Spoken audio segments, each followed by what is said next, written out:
do hope that you had a wonderful weekend as always, because it's very important that you rest whatever you're doing. Now, what do we have in today's program? What does Africa Liberation Day means to Africans? What does Africa Liberation Day means to Africa? May 25th each year is celebrated as Africa Liberation Day all over the continent, and many Africans living and working in the diaspora celebrate this day. Now, the question is, what does the day mean to us, and what have we achieved since each country became independent in the 60s and 70s? Wars, political instabilities, corruption, dictators. Africa has seen it all. When does this end? What is the way forward for the continent? To be an African is beautiful and ugly at the same time. Muta Kilimanjaro, an African author, wrote this in an article a couple of years ago, and he was on this program almost 3-4 months ago. How do we Africans correct this on Africa Liberation Day, which is tomorrow? Now, with me in the studio today is Dr. Lawrence Jones-Esan, a lecturer with the Business, Tourism and Law faculty at the University of Sunderland here in London.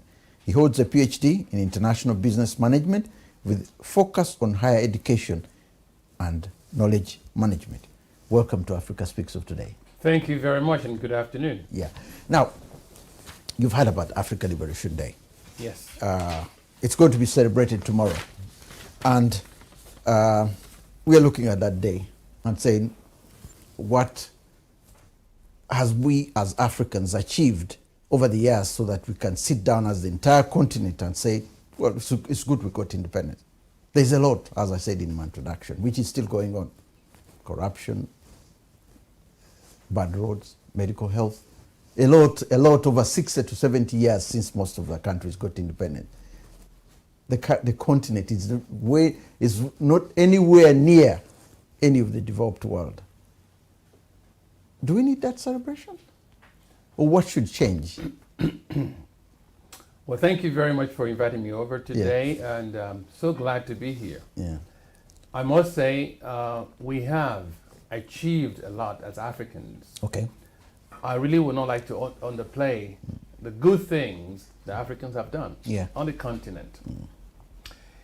It's a good thing that we see the reason to celebrate what it means in the context of celebration.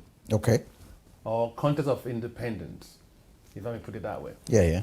Now, the good thing that we need to build on is what can we achieve as a continent so that we become relevant. One of the things I would say our independence should have earned us as African would be, are we on the G20? Okay. We're not. No, we're not. We're not. And a continent, they always bring in somebody. Yes. Just one person to attend one of their meetings. That's all. Is African on the G20? No. No. Why aren't they? If we are truly independent as a continent, I think we should be represented on the G20. And that will show that really and truly we are an independent country. You mentioned corruptions and things have not really moved on.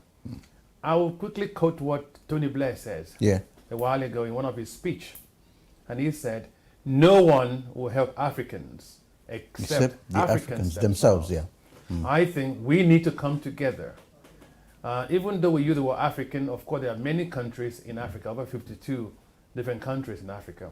We need to work together to achieve the continent objective, which we're not currently doing. So until we get to that point, where you can have European or United States of Africa, where people come together and find solution to solve malaria problem, solve power problem, roads problems, all of these things, when it works together, when it works well, then we will have, actually could say, we have achieved our independence. As a person within the education establishment, a lecturer, and a person who has vast knowledge in terms of education, do you think lack of education is a major problem? Because if we have more educated Africans living in Africa, we could most likely have a middle class and most likely raise the profile of the continent in various ways because we have our own people. Now, our people are highly educated. However, little in terms of those who have gone to school. If we have more numbers who are literate, could that help in a way? I will answer your question with another explanation, just quickly. Yeah. The education is very important. There's something we call qualification and education. But there is a kind of education that will work for Africa. The Chinese rebranded their own education, something that worked for them. Take, for example, if anyone comes to UK as a Nigerian or Ghanaian to gain education, let's say they come for marketing and they study marketing in London. Marketing in Ghana or in Nigeria are completely opposite. So we cannot copy and paste. Copy from UK, US and paste in Africa and think it's going to work. We need to redefine our own education. And of course, educating people is very important. So we need more to be educated, but we need to teach them what works for Africa. Okay, so if that happens to be the level, then the issue could be as I was trying to put it, in such a way that we change the educational structure to fit the African environment rather than the Western environment. Yes. Because that has been the major problem that we have. But how do we change that? Well, that is one thing you were talking about, and that's one of the things that we look at global imperative of university governance. Very important. The way we govern universities should be, universities should be creating jobs and manufacturing people that basically understand their own environment. Because that's what we study knowledge management. So we need to recreate, redesign, and realign ourselves with the right kind of education.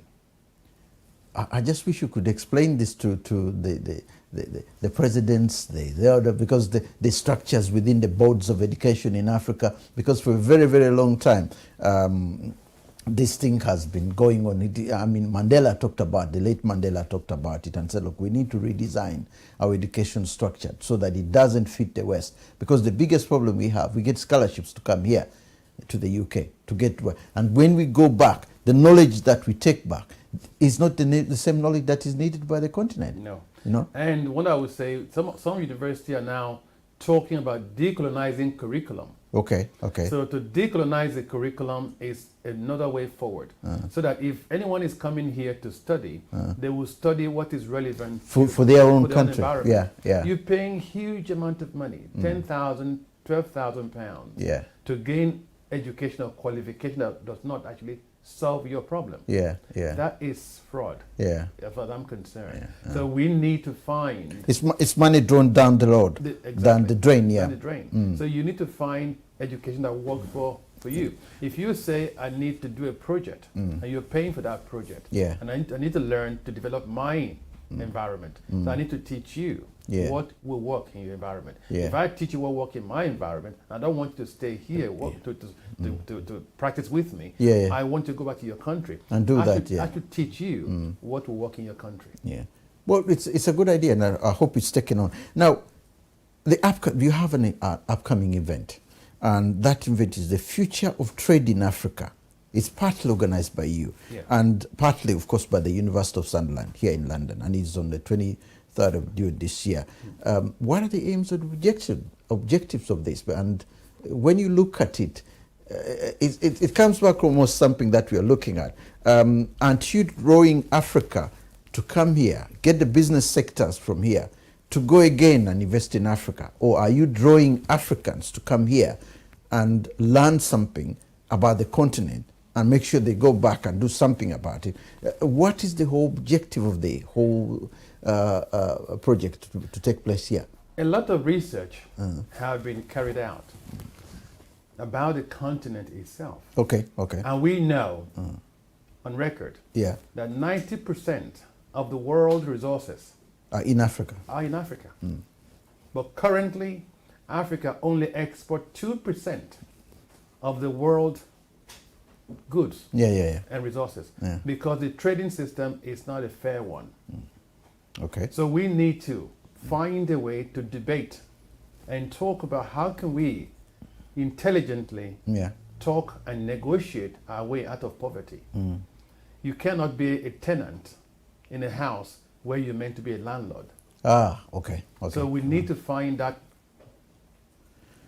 common ground, where we can debate and talk about things and bring in some investors, philanthropists, business owners, champions of industry to talk together with us and then debate the best way forward and how we can recreate a new trade, a new arrangement. I mean, there are many organizations that have actually set up. AFTA is one of those, basically creating opportunity to trade in Africa.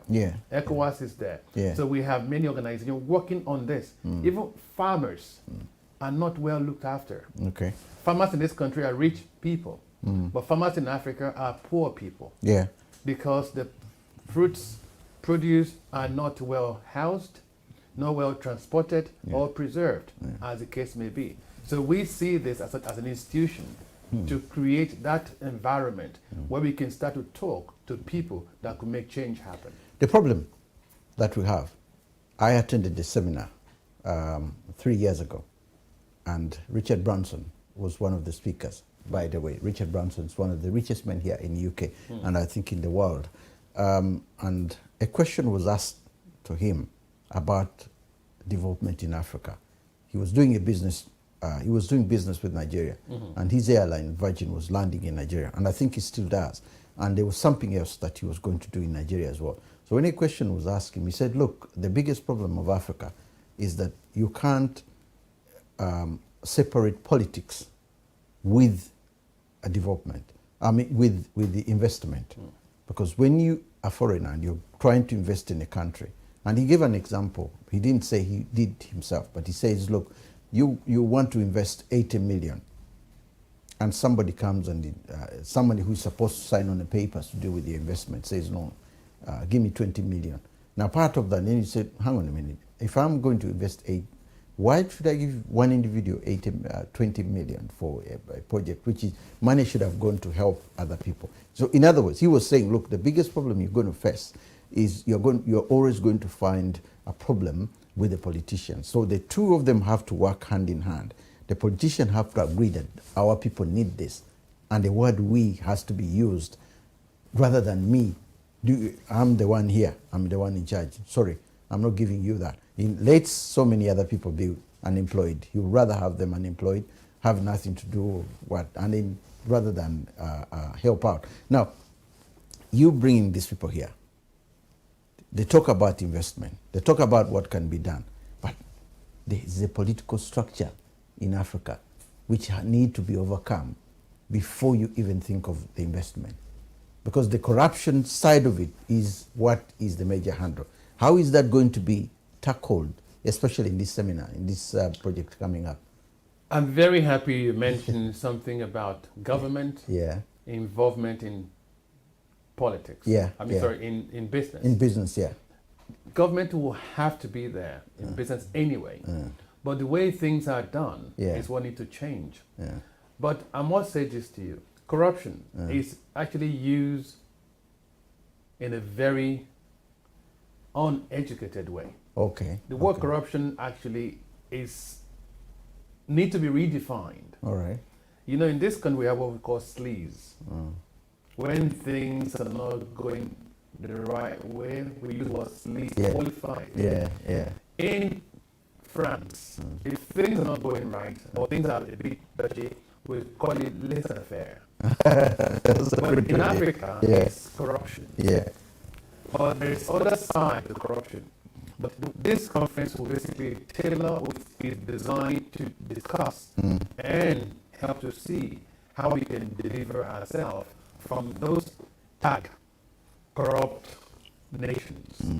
And that's 419 that they call it. 419 in Nigeria. So things like that. So there will always be government involvement in every contract, but also there's PPP, private partnership with government. That will happen. So those are the things we'll be talking about and see how private partnership could help develop and create jobs. I've actually developed what is called African Youth Chamber of Commerce and Investment. Yeah, I've seen that. Yes. I've seen that. Yeah. And that is is a movement where we are bringing Africans, young Africans together to start taking charge of their own life, where they can say our own life matters. If American life matters, if the British life matters, our own life also matters. But we cannot do it alone as in a country. We have to do it together as a nation, as a continent. Yeah. And that is what African Youth Chamber of Commerce and Investment is trying to do. But with the University of Sunderland in London, the idea is to create that momentum.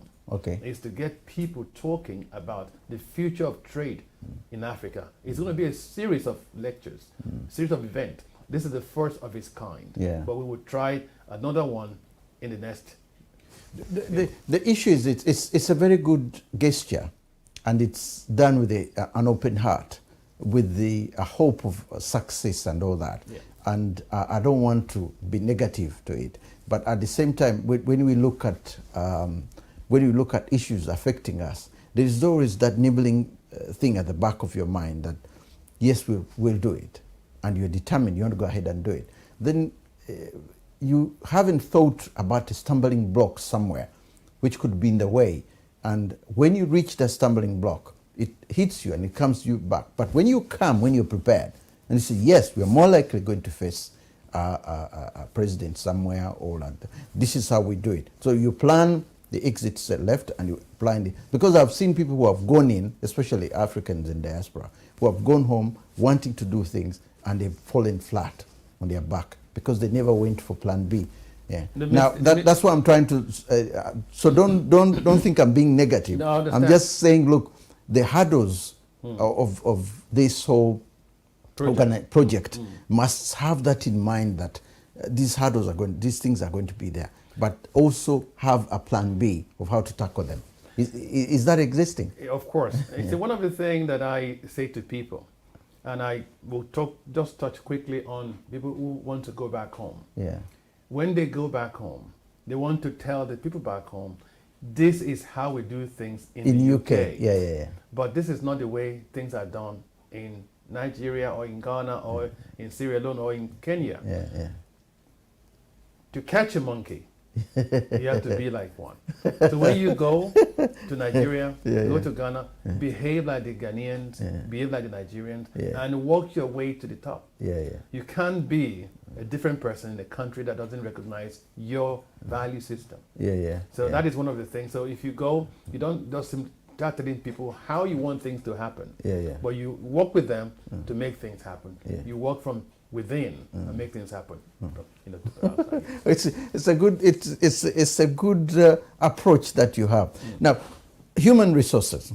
Africa has the biggest human resource in the world. We could, in fact, we're probably more than the Chinese or the Indians, but the resources are not properly used. And I could see from your past experience as one person who studied resources, human resources, in your knowledge and so on. How can this resource now be used in such a way that it's not wasted, like people are coming into Dubai and other areas who have master's degrees and so on, and they're cleaning roads. People are coming to Western world and they have even PhDs, but they are not being used by the governments in Africa. Is there a way in which you can stand now? Africa Liberation Day is here. How do we make sure that, do we form a movement to make sure the PhD holders and the highly educated people remain in the continent? What do we do? You don't know. I mean, the question you asked is very touchy. To I know it is. Because I was watching a program just about 2 months ago, or 3 months ago. Qualified doctors in Nigeria are applying to go to Saudi Arabia. Oh yeah. I saw it. For jobs. I saw it. Because the environment is not it. conducive for them to keep on practicing. Yeah. You cannot have tools to work with. You're not safe. So all those things create that negativity. With young people, as you mentioned, we have, 60% of Nigeria population are youth. 60% of them are youth. And if I say it's 189, 190, I mean, we're over 200 million people. Ghana has also a huge youth population, and I saw they were being given rice and something. There was and they're refusing it. And they're refusing it. They're throwing it back on the track. My heart goes out to them. These are patriotic Ghanaians. They don't want rice for election. They want job, not handout. And that is what we should be talking about. Anyway, these are the things we will be talking about: how to create jobs, how to engage young people in what they should be doing, and mobilizing, synthesizing the youth is very important, and educating them. You also mentioned about those who are graduates here who are doing odd jobs. When you have a PhD and you have master's qualifications, but then there are no jobs that you can do, or you've studied politics and you don't practice politics. Of course you can't practice politics. So you do things that are not readily available. So you find one way or the other to find a job to do. So in this case, security, taxi driving are common things. Cleaning jobs are what they do. It's a shame, but I think that narrative should change as well. But there is still what I call hidden underlying racism also still exists. Of course, but we need to find a way to overcome that by skillfully doing things differently. But let's just not mix the whole thing together. Let's think of how can Africa stay on its own feet and be able to negotiate his product with the rest of the world, be it UK, Germany, France, and the US. So negotiate a good price for your product, so you're not exploited.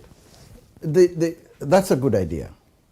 The problem with that is that the people who are coming to help to the negotiation, unless it's the Africans in the diaspora, like recently they formed a government in diaspora, which is going to be in Brixton, and there's a lot going on. It's an African government in diaspora with the people who will, So that might maybe help out, because when you bring a government minister from Africa, and this is a man who has the power, he can negotiate something where he knows he's going to get something out of that. I remember there was a case of a doctor from, I think, Malawi. He went and bought, he was buying drugs for the government of Malawi, for the hospitals in Malawi. But these drugs had a 6 months to expire. They needed to be taken in, they needed to be used within 6 months, or if once they expired, you have to be thrown away. That's why the prices for them were down.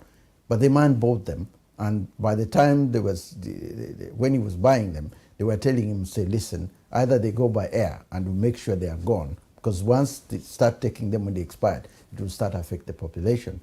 And he went ahead anyway and bought, because they were cheaper, and they think he wanted to keep some money back. But one particular gentleman insisted, he followed the drug. Then he realized they were loading them on ships instead of going by air. And by the time they get there, within 3 months, they will have expired. So he had to use his own money to make sure that the drugs are destroyed in Malawi rather than use them. And of course the minister lost his job, but he had money. He had already money left behind. So you're looking at issues like this which are affecting us. Unless there is an Africans here in the diaspora perform their role and said, no, gold from Uganda can't be bought at this much, or gold from Tanzania, or this or that. And there is that element of saying, look, if money is to be taken, we have to make sure that somebody goes to make sure it reaches the ground where it's meant to go. Unless there comes out something that there has to be a formula somewhere which could hold the leaders accountable, that these things are dealt with over in the African continent, that the money goes back to the African continent and he deals with that. How can this be done?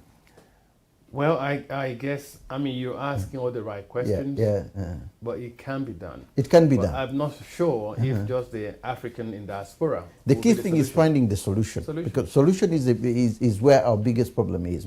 We know the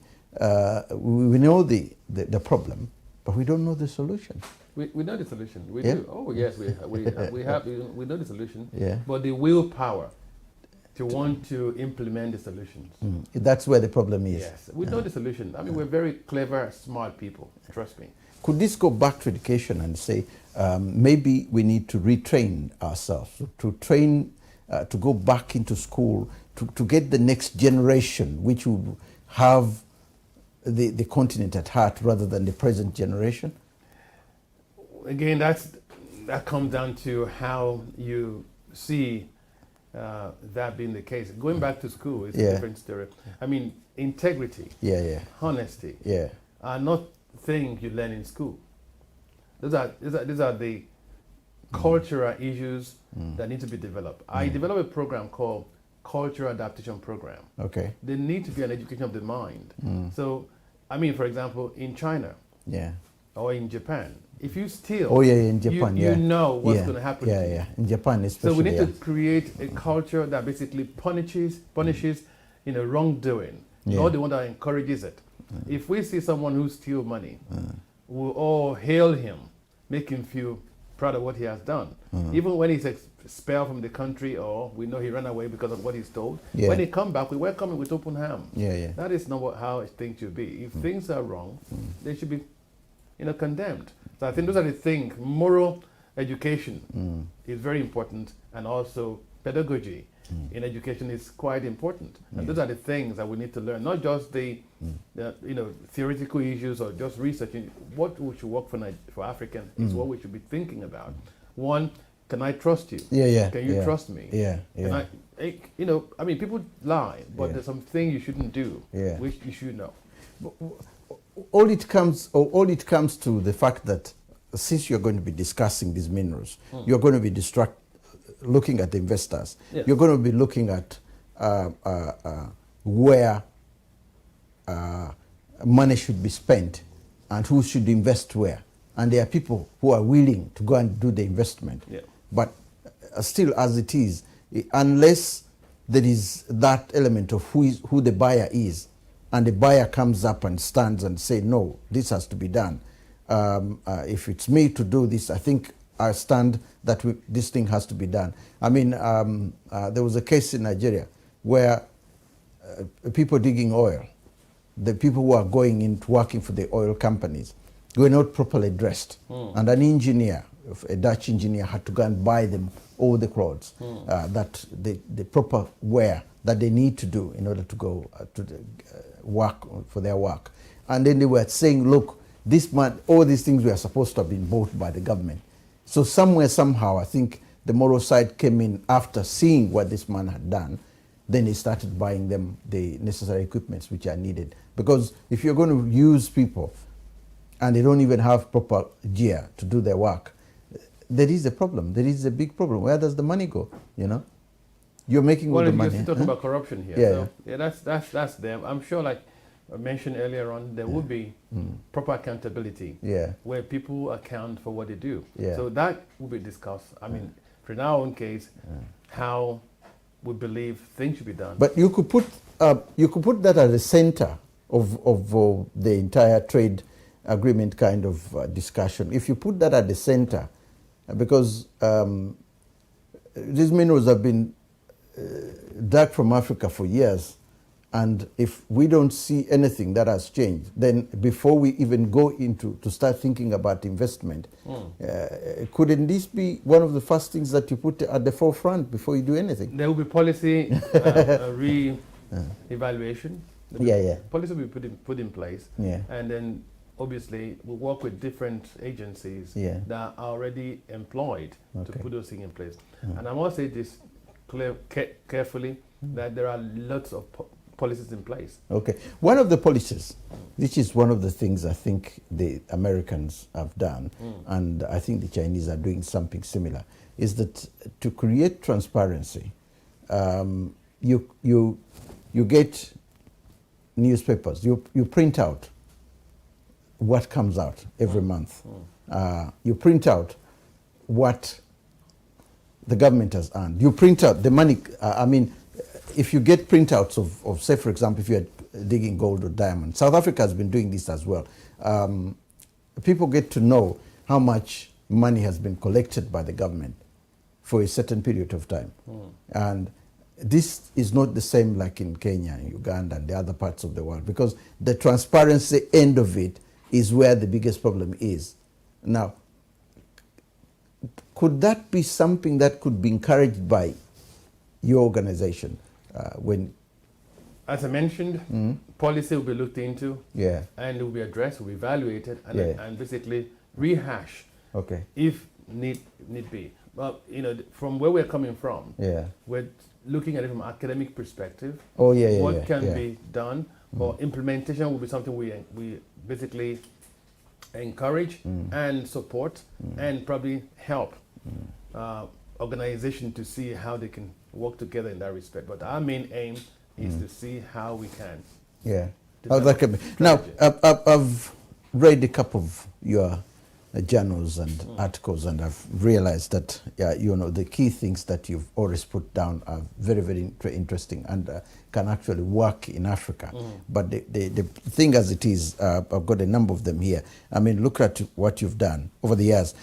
Books, academic papers, journals. This particular one, the 3, Breaking the Chain of Dependency Syndrome, is very, very interesting. Global Imperative of University Governance is also very, very good. And of course, the last one is Managing Your Boss in a Culture Diverse Society. Learn to Lead from the Bottom Up, and many others.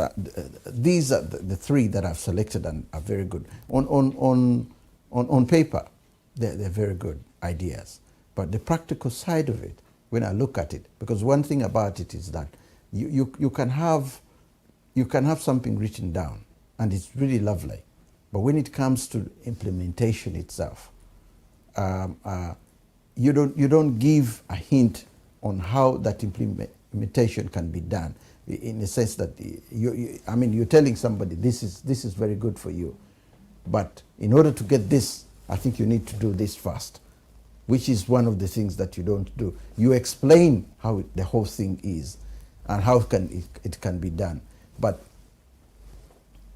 is there a way in which you can do that, maybe in your future articles and future books or something like that? Because I think Africans learn better through that. There's definitely no doubt about that. I mean, if you look at breaking the chain of dependency syndrome, is that we rely heavily on AIDS. That's it. Africa don't need AIDS. No, it doesn't. We need trade. That's the message. We don't need AIDS. We have a lot of money. If I talk about capital flights, how much money is leaving Africa, the rest of the world, you'd be shocked. But we don't need AIDS. We need trade.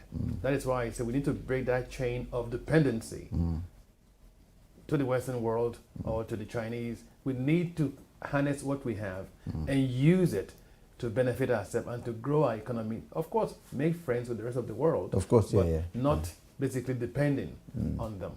And then the other one about university governance. Universities have been interfered with over the years. Universities are not allowed to be autonomous or independent. They're governed and run by government interference. And that is why we need to break that chain as well. Governance is very important. But again, Managing Your Boss is it's a very good book.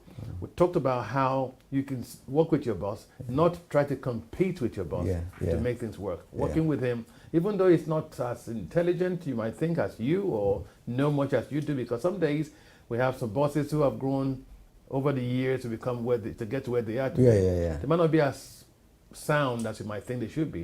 When you come in, you don't need to make them feel unintelligent, uneducated, but work with them to grow the company, because at the end of the day, it takes two. It takes two. The thing is, what I was looking for basically into this is that, like I was saying, it's the most difficult part of it, as you're saying, Africa doesn't need aid, but it needs trade. They know if they give you the trade, then you won't get the aid. Then at the end of the day, keeping you dependent on aid brings in more money to them. That's okay, to the governments in the Western world. Now, they keep telling us that it's not our problem. What you do is your problem. What I do now is my problem. So it comes back to us again, where to say, okay, what example can we give? What way can we give to try and see that even if we don't get a fair trade, we have something as a team that when we sit down and say, hey, you know what? I'm not going to give you this. They are going to listen. Somebody give an example. Say, for example, all the African countries have got dates. They have got dates with the World Bank and so on. So all this is, if they stand up and say, we are not paying, the World Bank and the West will listen. Because you are looking at 10, 20 billion, which is not being paid. And the people who are supposed to pay are saying no. So they will listen because they have something holding them that they will need. Now, it comes back to us again. My main concern has always been, how do we take A to B? I think probably in our next discussion, because project management is it's a good aspect of what I do. And in our next discussion, we will have that's why I was trying to question that, because it's easier to find a solution than to work towards it. You know the solution, that cup needs to be here to have tea. That's the solution. But to get that cup from there to here is where the problem is. Is where the problem is. Okay. Well, I get your point, but I think also I recommend that we read John Perkins' book. Oh, you mentioned that. You did mention that, The Economic Hitman. The Economic Hitman, Most of the thing we are looking at, it's not just on the surface. There are deeper issues that need to be dealt with. And I'm sure we will get there, working towards getting to the point where we can find solution to solve the continent issue, because it's close to your heart as much as it's close to my heart. I know, to all of us, to most of us. So, and because I would love to see that African children, Africans are respected as the rest of the world. Of course. Because the skin color does not determine how intelligent you are. And we shouldn't judge people based on their skin color. We've been through quite a lot in the past. And when we celebrate independence, we need to see how far have we come. Exactly. So if we haven't gone that far, we need to re-evaluate our situation. And should we keep hammering on what has happened to us, or we need to get up and move? The unity factor is a massive one, because we talk about it every day. We had the Organization of African Unity. We had, we talk about this ECOWAS. There's, all these organizations are there. And the question of embracing them is where the thing is, because each individual country thinks different. I mean, it's just that, like the way we are as human beings, as Africans. We look at ourselves in a different way. And the question of unity has to start from somewhere. There has to be something in common to make us unite. And that is what the biggest problem is. What should we find in common to make that unity happen? I mentioned that trust is very, very key. Trust is a key thing. When I see a Nigerian, if I'm a Ghanaian, see a Nigerian, I see a friend. I don't see an African, I don't see another person, I see a friend. Of course, every nation have different nuances, what they love, what they don't. But developing that trust and believing in ourselves and working together to break the shackle of slavery is important for us to develop. We must, look at the Jews. Come on, they also suffered a lot. But look at where they are today. So have they forgotten what happened in the past? The color thing maybe has a hand in that.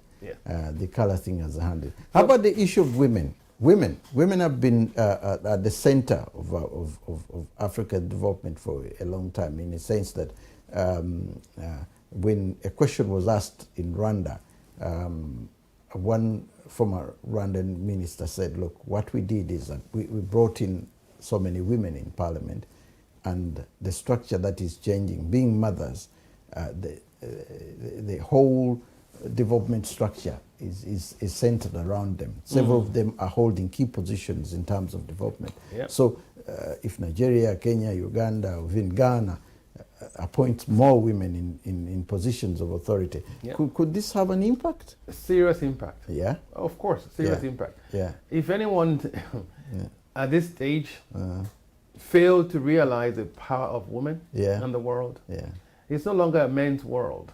As we used to say, it's men's world. Yeah. Women have the most important role to play. They're more organized, well organized than men. Yeah. They can handle so many things, 6, 7 things at the same time. But men, one thing. Multitasking, at one time. So bringing women on board. I mean, there are loads of successful women in Africa. But the voice needs to be heard more. And they need to be appointed into government position. I mean, look at Ngozi. I mean, she's doing a fantastic job. And there are many like that I could do so much. So we need to encourage women participation in leadership in Africa. It's a good thing. It will help us a great deal. And it will help change the narratives. I mean, I'm so glad to see Biden's vice president being Asian and black. But we need more of that in Africa to make things work. In your past experience, where you have been, and with the lectures and the issues that you've handled, you've seen the women here, and you've dealt with the Africans here. I don't know, have you ever written anything about that? Because your encouragement as well with what you're saying could be ideal for most women. I was going to actually come to this event with another woman. I remember. You said, you did mention that. And encouraging them at all times, part of what they do is important. I think we need to empower our women a bit more. As Africans, we need to empower them more, give them opportunities, and support them to grow. They're not just, they don't need to only be women in the nest, in that nest room, as they call it, kitchen. No, they are more powerful, brainy, intelligent, and many of them have very, very good skills. But of course, I also respect them, the fact that they have to take time out of their career to raise family, to raise children, to become mothers. Those are important things. So again, encouraging them more into Could our cultures have an impact on that as well? Because the cultures, most of the African cultures are male-dominated. That's right. But it's shifting. It's shifting away, a little bit. It's shifting. We are moving away from the fact that we need to start giving our women that opportunity for them to actually do the very best they can. Our culture has actually played a part. I mean, it's not just us. If you go to India, go to other parts of the world, in the Middle East, for example, Dubai, Saudi Arabia, they all see women as second class. But I don't think that is the case with African, because we've moved away from that. It's still in existence. It's still, I think it's still in some kind of, the ball is still in our court. We've done that. There's a huge achievement. But then at the same time, there's more to do. There's more to do. And with education as well, because the education is not at the same level like the men. And that is itself is where well, it depends. I don't have data to support that, to be honest with you. I don't want to code those things. I don't have any data to support that, but I believe there are a lot of women who are highly educated and who also need to put themselves forward. I think the issue we have is Africans love to have children. So mothers, they always have to have that break because they want to raise a family. And that sets them backwards. Yes, a little bit, But I mean, majority of them are now becoming career-minded individual, and we need to encourage a bit more. And so that there's a need to reorganize ourselves for women to have a chance in government. If they want to take time out, they can do so. They do that, and come back. Now, how in terms of organizations, in terms of the seminar taking place about the mining and growth, in terms of it, how far have you gone in ensuring that you get the right minded set people to come in and discuss the continent at length in terms of the global trade investment? Because looking at it from all angles, if the British government is not involved, for example, into some we have MPs who are coming. Or you got members of parliament? Oh, we have members of parliament are coming. Because the arrangement of the event itself was quite short. Okay. So many people who were meant to be part of it are not. But the next event will encourage many people, especially even the trade minister in the UK, will be part of it. The Commonwealth Institute, is it involved? The first speaker, our keynote speaker, Professor Chris Imafidon. Imafidon is a member of that institute, so he will be speaking on that on things, on subject around the area. So the next time we're doing this program, we will invite them to come in as well. Okay, where did the idea come from? Because it's an interesting thing. Because at some point we Omega Live TV wanted to do something just in North London to look at the local African community and put something together just for the local African community and try and see, okay, there's a Ghanaian community, there's the Ugandan community, there are various other communities within North London, and put everything together and see how can we do something that exchange of ideas would come in. But then again, when you look at it, the timing, the people coming and so on, how... It's very simple, very, very simple. There are. I mean, you're from Uganda. Yeah. I'm from Nigeria, and we have many in this environment. Are also from different part of. We write to them, let them understand the reason why this needs to be done. Yeah. Because if we don't make the move, you probably won't get anyone. So we have to find ways to meet, write those who matters in the community, and invite them, have a chat with them. And it doesn't have to be the same people that we always see. It might be new people, young people who we don't even know they have a lot to offer. So researching out to find out the way we've been talking, we met, and after we start talking, that could also be another way to meet different people. There's need for development, and there's need for investment, but we need to find out how to do so. Currently, and I must say, we're not working together enough. And we need to improve on that. And we need to start creating barriers within ourselves. You're Nigerian, I'm Ghanaian, I'm Uganda, I'm Kenyan. No, we're all Africans wanting to work together. Of course, we understand, you know, national pride of who we are, but we have that. But working together also requires that we trust each other, to relate to each other. The issue, as you're mentioning, the trust issue and the togetherness that can bring people together is where, unless maybe there is a footballer or a boxer or anyone famous that comes in, because we normally tend to have that as a major problem. You get a musician, you get anyone who has a well-known person to come in. When Kano, the footballer, organized the same an event to raise money for a hospital in Nigeria, the turn-up, because I was invited, and the turn-up, I said, well, a similar person did the same thing in Broadwater Farm. Not this, somebody else did something a year earlier in Broadwater Farm, and he didn't even get more than 100 people in the hall. You see, publicity is very important. It is, but at the same time, publicity with a famous maybe name somewhere in the background. Can that? How can that can help? I mean, when people respond when they know that they will meet someone who they can get their signatures and things like that. So that's also very important. Okay. So, now we're coming towards the end of the program, and Africa Liberation Day, as we did mention. There's a lot going on in the continent at the moment, on the African continent, that hasn't, that we can actually spend the whole night talking about. But how do you see the future of the continent? Now, the Chinese are coming in, the Americans are coming in, and the Europeans are coming in as well.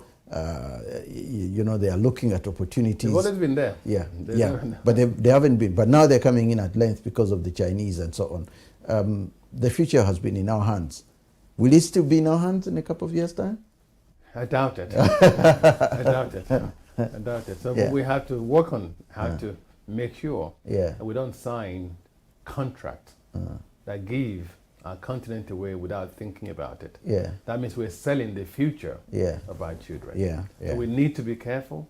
Our leaders need to be careful how much they're getting, what they're getting it for, and they also read all the small dotted lines before they sign. That's important. Otherwise, the future is not going to be in our hand. Yeah.